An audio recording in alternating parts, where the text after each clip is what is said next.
not give too much detail, but I want to try and show how the government of the United States began and how the Constitution gives us the three branches of our government.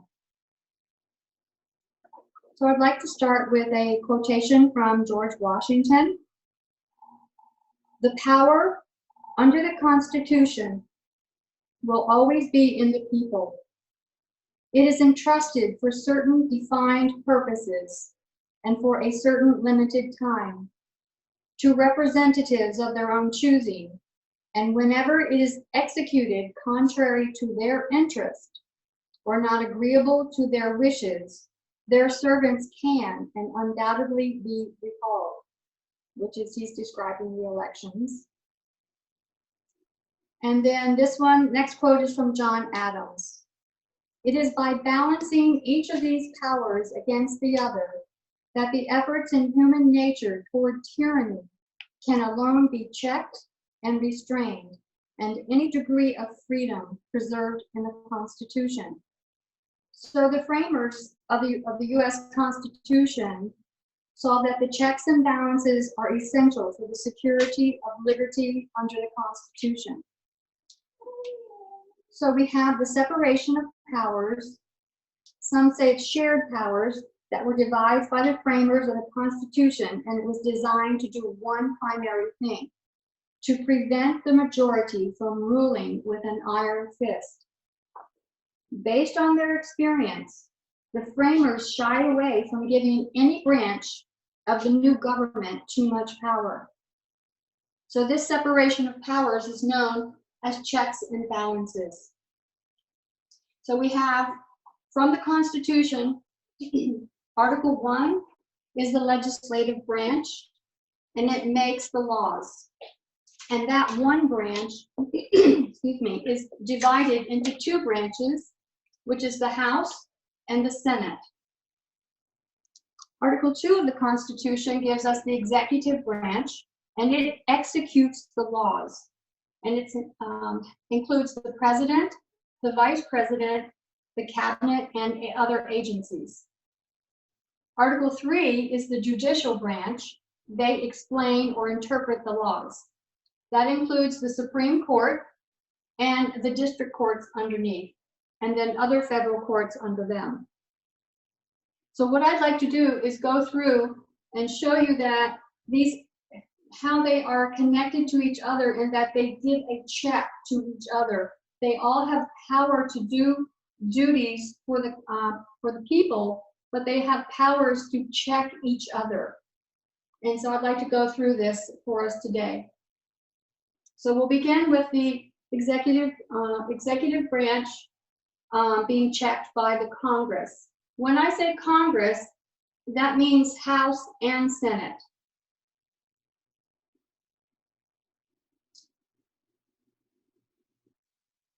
So as we witnessed last year, we saw that the House of Representatives has impeachment power, which is a check on the president should he violate things within the Constitution and against Congress and against the people. But the trial of the impeachment is done by the Senate. So you see where the two houses each have separate things, separate responsibilities and powers to check the executive, but it takes both of them to actually remove the president. They can override a presidential veto if the president decides he doesn't like a bill that comes from the legislative branch. The president can veto it, but the House can also override his veto with 2/3 of a vote from both houses. The Senate approves or rejects departmental appointments, such as the Department of Defense head, the Attorney General, whoever heads a major department in the cabinet. The Senate also approves, rejects treaties and ambassadors. They have the power to declare war. This is a really important power.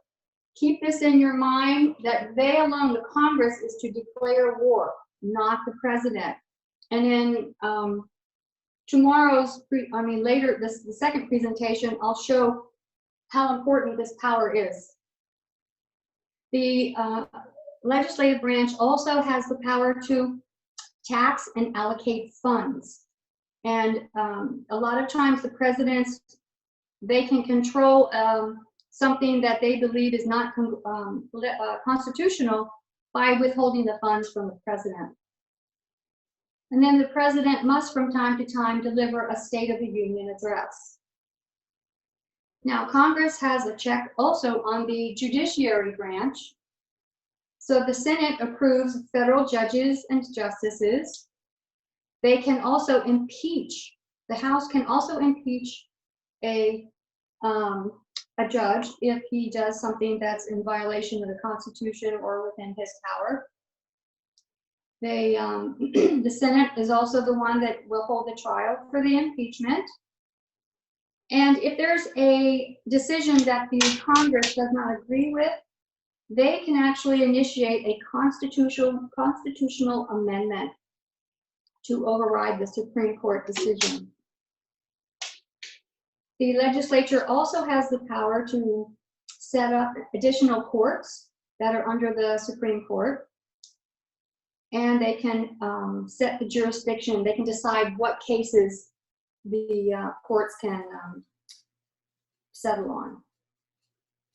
Within the legislative branch, they also have self-check in that both the bills must be passed by both houses. So when a bill is written up, the Senate and the House must agree on the bill in its original form once they come to an agreement. The House of Representatives can only originate the revenue bills in order to bring income revenue into the government's bank accounts. And then all journals are to be published so that the public can know exactly what the proceedings are at the close of each session of Congress. Repeat that portion. She switches over the video, a little bit blurry. Okay. There is self-check in the legislative branch. Switch over to this one. Are you over to this camera?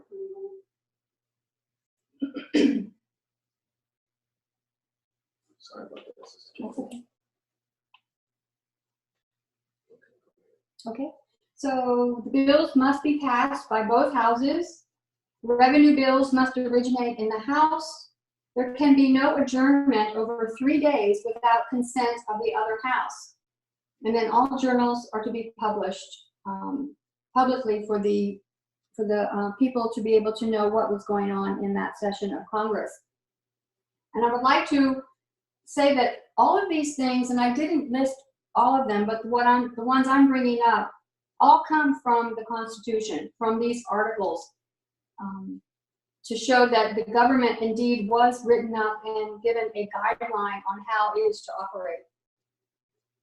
So the executive branch, which is the president is the head of the executive branch, he has the power to veto any bill that is sent from Congress. The vice president serves as the head of the Senate, as the president of the Senate. It's usually purely ceremonial, but he also is the one that casts the tie-breaking vote. In fact, the first time a tie-breaking vote was cast was in July 18th, 1789, and they voted to protect the president's sole authority over the removal of appointees. Keep that in mind and I'll bring that up tomorrow also. The president is also the commander-in-chief of the military, which is making a civilian of the nation actually the supreme military leader with all privileges. When the when the Congress goes into recess and the president wants to fill vacancies, he can actually make an appointment during that recess. He can call an emergency session of one or both houses should there be a war or emergency, or for them to consider nominations that he would like to have in his cabinet. And he can also force an adjournment when both houses cannot agree on an adjournment, and that has never been done before. And here's an interesting one, that the compensation, his compensation cannot be diminished. And I looked that up to find out what exactly does that mean. And it actually comes from a history in the colonies when the king,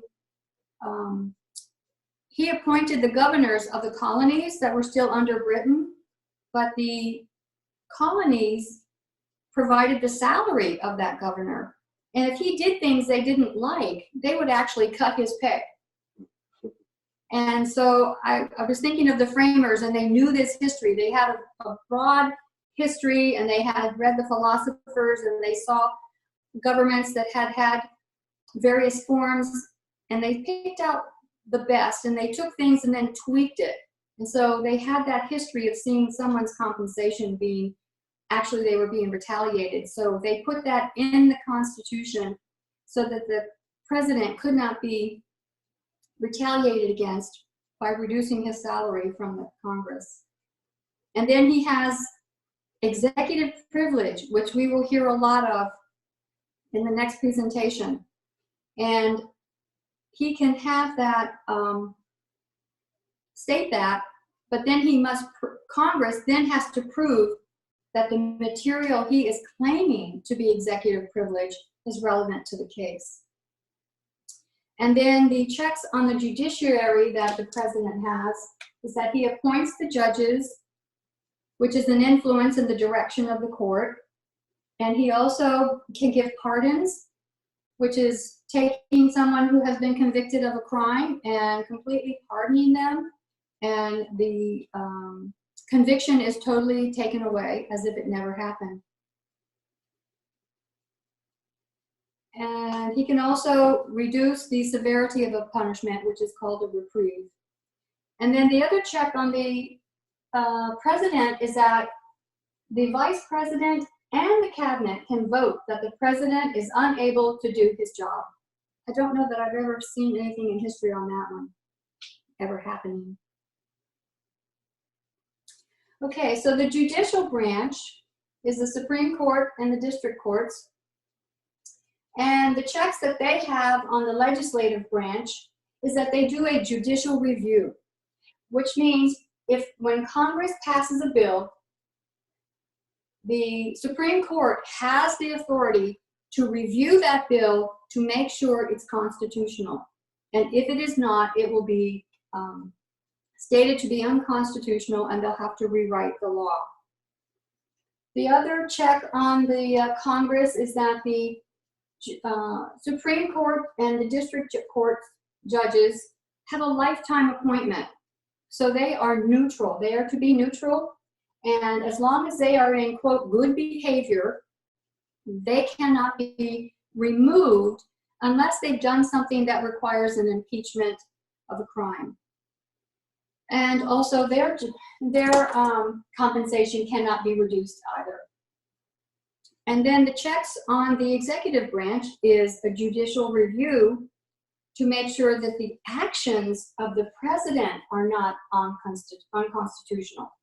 So we have a lot of history to look at in the next presentation that shows various events that have happened that will be challenging these three branches of government.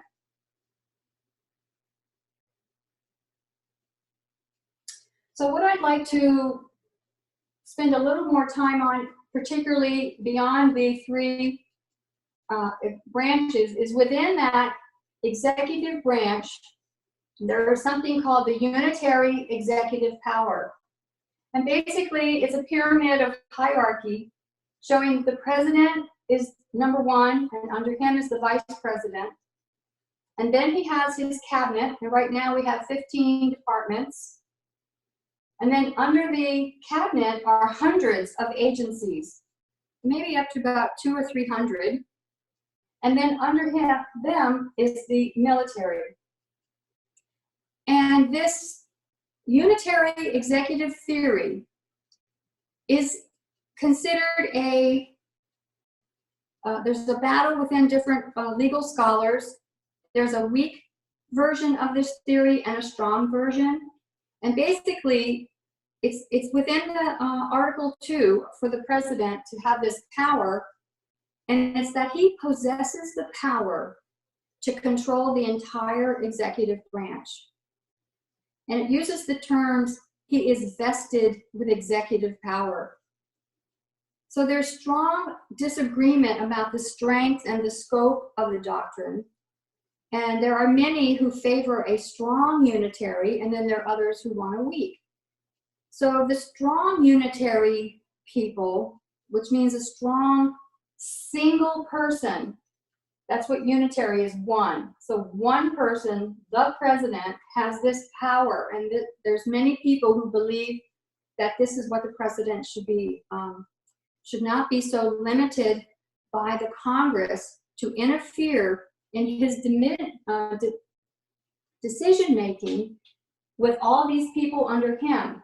So even though he has to get Senate approval to have people put into the heads of these departments, the president actually has the power to dismiss any of those heads. And he doesn't have to give any reason. It's just at his whim, which we have seen through many, well, recently, this most recent administration, how this cabinet door is swinging all the time because there's new people coming as old people leave that have been dismissed. And we'll go into more of that tomorrow, later on the second one. So the general principle then is that the president controls the entire executive branch, which would include 114 million federal employees. There's 4,000 alone in the office of the president. And then when you think of the 2 million in the military, they are all under his control, which also means the Justice Department, the police departments, all of those things fall under the heads of these departments. So it's quite powerful.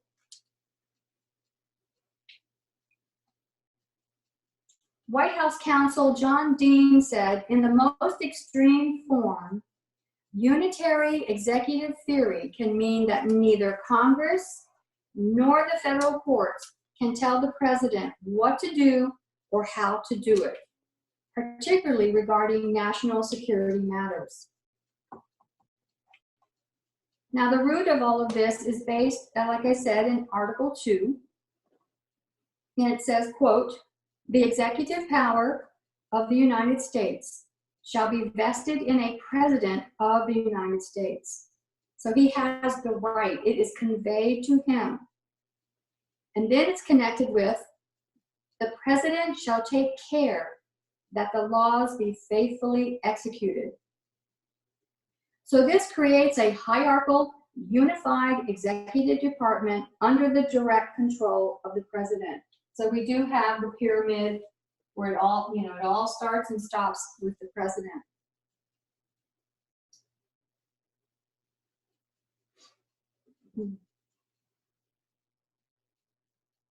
So basically, this strong unitary executive power puts very strong limitations on the power of Congress to remove executive agencies or officers from presidential control.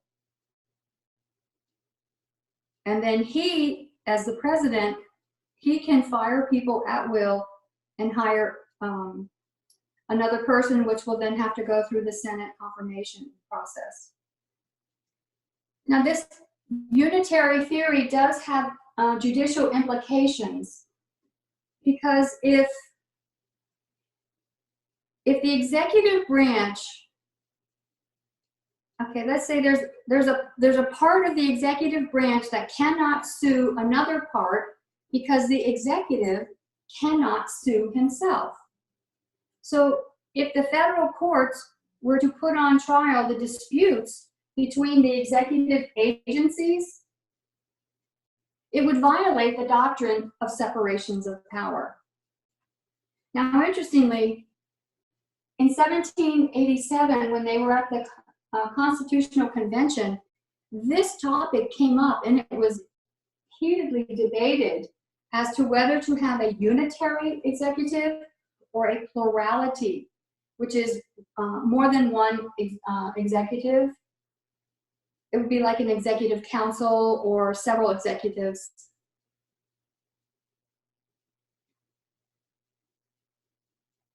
So overall, we see how the framers of the Constitution gave us 3 branches with powers to check and to keep the others in balance.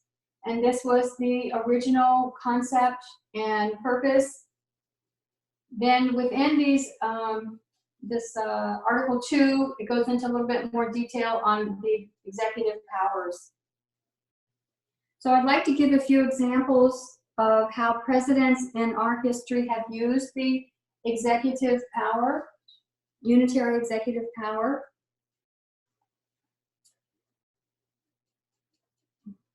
There's something called a signing statement. And basically what happens is when a president signs a bill that he receives from Congress, he will basically announce his view of portions of that bill that he agrees with or disagrees with. And so it's when they do make a signing statement, it's a declaration to say, well, I'm not doing this because, or I will agree to do this because. So in 1987, Ronald Reagan issued a signing statement and basically said, because there was a provision in a bill that he received from Congress that required the president to obey the orders of a subordinate. So he wrote towards the end that it would plainly constitute an unconstitutional infringement of the president's authority as head of a unitary executive branch. So basically he's saying, I'm the president and I'm not going to take orders from anybody underneath me. So he put that clearly out there in the open to let Congress know that he wasn't going to do that.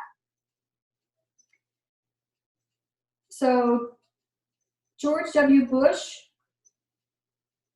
also did a number of unitary signing statements. And one of them had to do with the treatment of the detainees at Guantanamo Bay.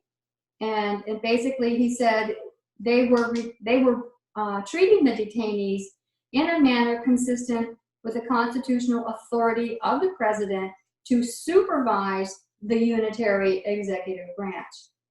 So many people felt that Bush was overstepping his duty and his willingness to overrule the courts. In his presidency, George Bush actually signed 363 signing statements of when he disagreed with the numerous bills from Congress.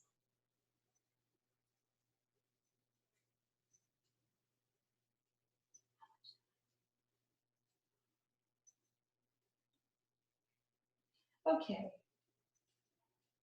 There's a book that I found that has a lot of history on the presidency, and it was written by Arthur Schlesinger, Jr., and it's entitled The Imperial Presidency. And we'll put that on the thread. It's hard to spell. It's hard to speak. But he wrote a really amazing book on presidential power, and he focused on Richard Nixon. And he touched on the basis, he touched on unitary executive theory, and it actually got a new term after his book. It's now called imperial presidency. So even though they have different definitions, the terms are almost used interchangeably. Although, of course, to be called an imperial presidency has a more negative. So I'd like to give a short example from history of how this imperial presidency works. So in 1798, there was the Sedition Act that was enforced by the Adams administration against newspaper writers who supported Thomas Jefferson, his challenger in the 1800 election. So he's going after fake news, pretty much, that he doesn't like.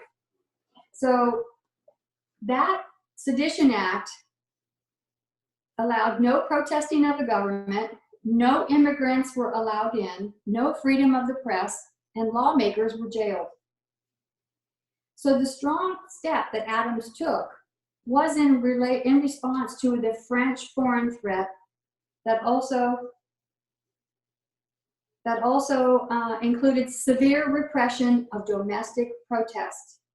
So then a series of laws, and there are 4 of them, and it's called the Alien and Sedition Acts because there are 4 acts within that one title. And it was passed by the Federalist Congress. So there's, at that time, the 2 parties were the Federalists and the Democratic Republicans, which Jefferson was a Democratic Republican. So basically, these laws included new powers to deport foreigners, as well as making it harder for new immigrants to vote. Previously to this bill, this act, a new immigrant only had to live in the United States for 5 years before becoming eligible to vote. But the new law raised it to 14 years.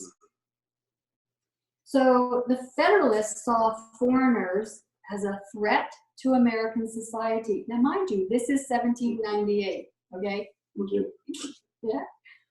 As one Federalist in Congress declared, there was no need to invite hordes of wild Irishmen, nor the turbulent and disorderly of all the world to come here with a basic view to distract our tranquility. Well, interestingly enough, the non-English ethnic groups had been the core supporters of, guess who? The Democratic Republicans. So Adams was protecting himself and trying to keep himself in office. And so this began back in 1796. And so in 1708, this came out. The most controversial of the new laws permitting strong government control over individual actions was the Sedition Act. In essence, this act prohibited public opposition to the government. Fines and imprisonment could be used against those who write, print, utter, or publish any false, scandalous, and malicious writing against the government. Under the terms of this law, over 20 Republican newspaper editors were arrested and some were imprisoned. The most dramatic victim of the law was a House representative named Matthew Lyon of Vermont. His letter that criticized President Adams, quote, unbounded thirst for ridiculous pomp, foolish adulation, and self-avarice, greed, caused him to be imprisoned. So while the Federalists sent Lyon to prison for his opinions, his constituents re-elected him to Congress even from his jail cell. The Sedition Act violated individual protections under the First Amendment of the Constitution. At this point, though, the judicial review that I pointed out up here, the judicial review had not been established at that point. It was not well developed. And furthermore, at this time, so John Adams is the second president. George Washington, the first president, picked the Supreme Court, and every one of those justices were Federalists. So as a result, Madison and Jefferson, who were Democratic Republicans, directed their opposition to the new laws to the state legislatures. So get this, they didn't like the federal law, and so the states were still independent, and the states of Virginia and Kentucky, which were from Jefferson and Madison, they passed resolutions declaring the federal laws were invalid within their states. This was a bold challenge to the federal government, and it offered strong states' rights a position. It actually pointed to imminent armed conflict within the United States, so a possible civil war. So the Federalists really felt like their party, it was up to their party to save the Republic. And the interesting thing, when Jefferson and Madison had their legislatures voted against the Sedition Act, by placing the states' rights above those of the federal government, Kentucky and Virginia had actually established a precedent that would be used to justify the southern states in the Civil War to leave the Union. So it's interesting that 60 years later, the impact of things that have happened.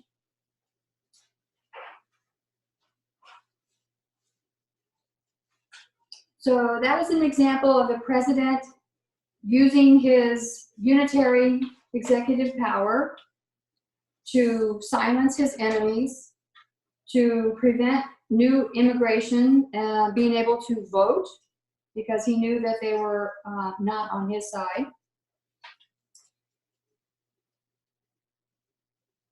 There were other presidents. Let me see, I have a few here. Oh,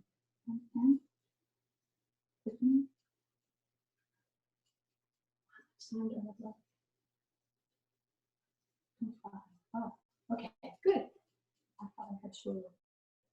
In that case, we'll talk about, okay, in 1803, it was Marbury versus Madison. And this is the first time that the Supreme Court announced the principle that a court may declare an act of Congress void if it is inconsistent with the Constitution. And there's the beginning of judicial review. So this came out, the articles, these three articles were 1789.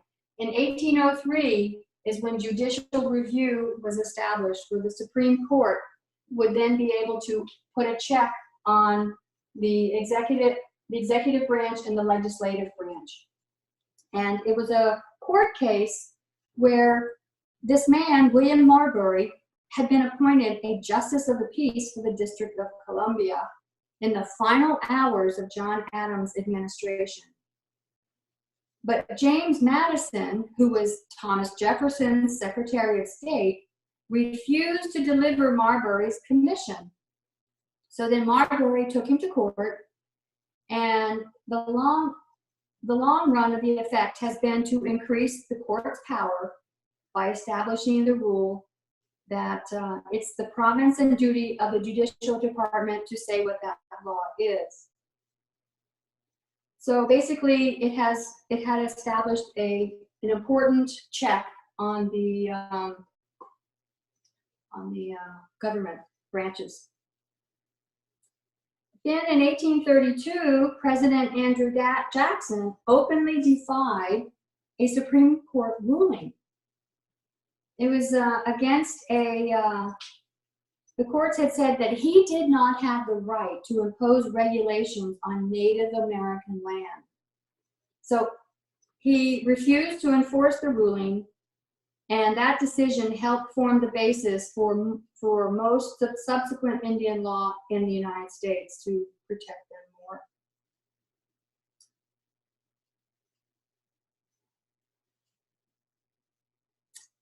Then there's Abraham Lincoln. He took on unprecedented wartime powers and violated multiple civil liberties on a large scale during the Civil War, including due process rights for the U.S. citizens. He even ignored a decision of the Supreme Court. His name was Chief Justice Roger B. Taney, and the reason Taney had found that his suspension of habeas corpus rights in 1861 during the Civil War was unconstitutional. And I looked up habeas corpus so that I could explain what that means, because I didn't have a clear understanding myself. But literally in Latin, it says, you have the body. And it's a term that represents an important right to individuals in America. And basically it means that a judicial mandate requiring that, it is a mandate that requires the Justice Department or the judge or whoever's arresting you, that a prisoner must be brought before the court to determine whether the government even has a right to continue detaining you. And that is a basic right we all have in the United States. And the individual being held or their representative can petition the court for such a writ. Now, there were times that the habeas corpus was suspended, and it was during the Civil War and Reconstruction, and it was done in parts of South Carolina during the fight against the Ku Klux Klan, but it was also suspended during the War on Terror with George Bush, yeah. Another example would be President Woodrow Wilson.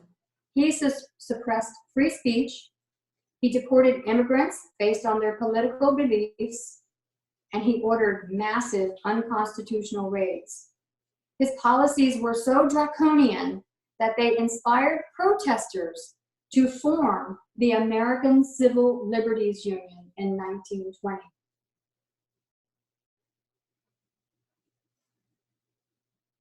During World War II, President Franklin D. Roosevelt issued an executive order calling for the forced internment of over 120,000 Japanese Americans, as well as forced surveillance, ID cards, and occasional relocation for immigrants from other perceived hostile nations.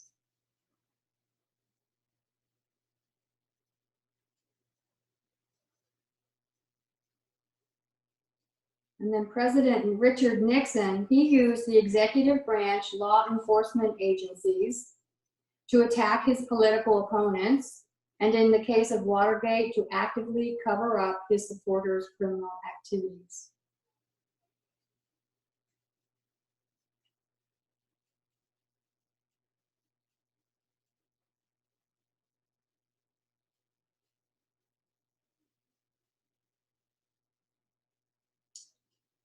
There was one example by President Clinton claiming that sitting presidents are immune from lawsuits.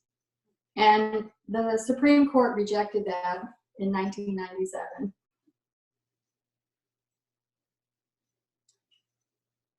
So Congress passed several laws restricting the power of the executive branch after Nixon's imperial presidency. Among these was the Independent Counsel Act, which allows an employee of the Department of Justice, and thereby technically the executive branch. So anyone that's in this hierarchy of the pyramid here, anyone in here is considered part of the executive branch. So they were allowed to operate outside the president's authority when conducting investigations of the president or other executive branch officials.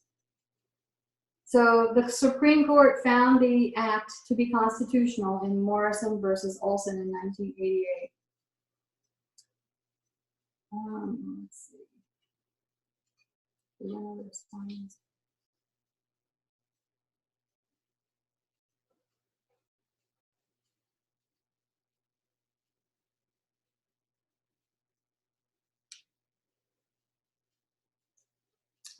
President Clinton tried to convince Congress to pass a line item veto act in 1996, and the Supreme Court struck that down in 1998.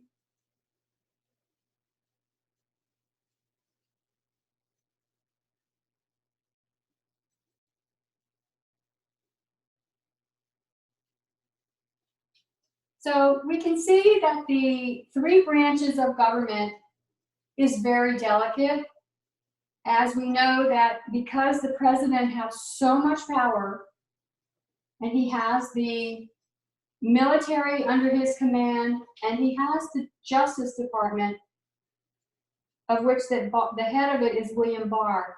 So basically, when we see currently President Trump ignoring the actions or requests of the Congress, there's been no ability to do anything about it. He just is flagrantly ignoring those requests for subpoenas or answering the subpoenas or sending in witnesses. So we have a lot to admire about the process that was created, but ultimately the system is only as good as the people who are in the system. And that's where I see the failure and the breakdown. So when it came time, just to summarize, when it came time for the framers to establish, the founders to establish a government, they turned to a written constitution, which to us doesn't sound really unusual, but at that time period, it was something radically new. And our nation was the first to do that. And it was a unique attempt to limit government in order to preserve liberty. And even today, many nations will model their constitution after ours. And even now, our understanding of the importance of the Constitution has really decreased over time, in that it's almost like in the schools, it's a boring history class, and you have to memorize dates and names of people, and it's not anything that means anything to you. And when you really start thinking about those times and the history that surrounded the forming of this country, to have a government that is created and founded of the people, by the people, and for the people was truly radical. And they put it on paper. They wanted to enshrine it so that all would know what their rights were and what the responsibilities were of the people. And I see these three branches, and I'm seeing more and more that they really are dependent on how they work based on the people. And in the second presentation, we'll go through a history of how these branches have been cracking because of the different people that have been in office as president. So the greatness of America is the Constitution, and it maintains a limited government, providing for life, liberty, and the pursuit of happiness. But over time, our presidency has gone out of control, and obviously many times exceeded its constitutional limits. In the books that I was reading, there was an almost daily accountability of the president to the Congress, to the courts, the press, and the people. But now, the accountability seems like it's only every 4 years. Okay, we're going to vote you out, instead of holding their feet to the fire on a more consistent, regular basis. So I believe we have a government structure here that has fallible people, fallible human beings governing fallible human beings. And I think that the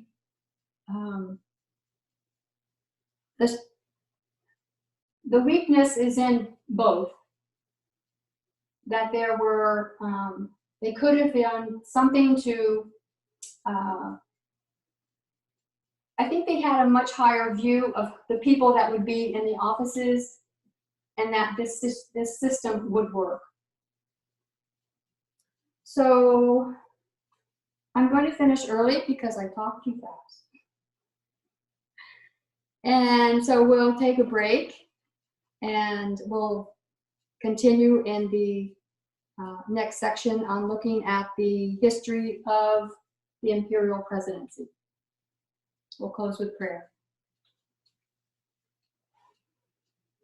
Heavenly Father, we thank you, Lord, for your goodness and mercy.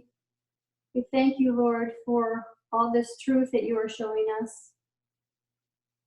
We ask you for your continued presence, for opening our minds and our hearts to continue converting us to the image of Christ.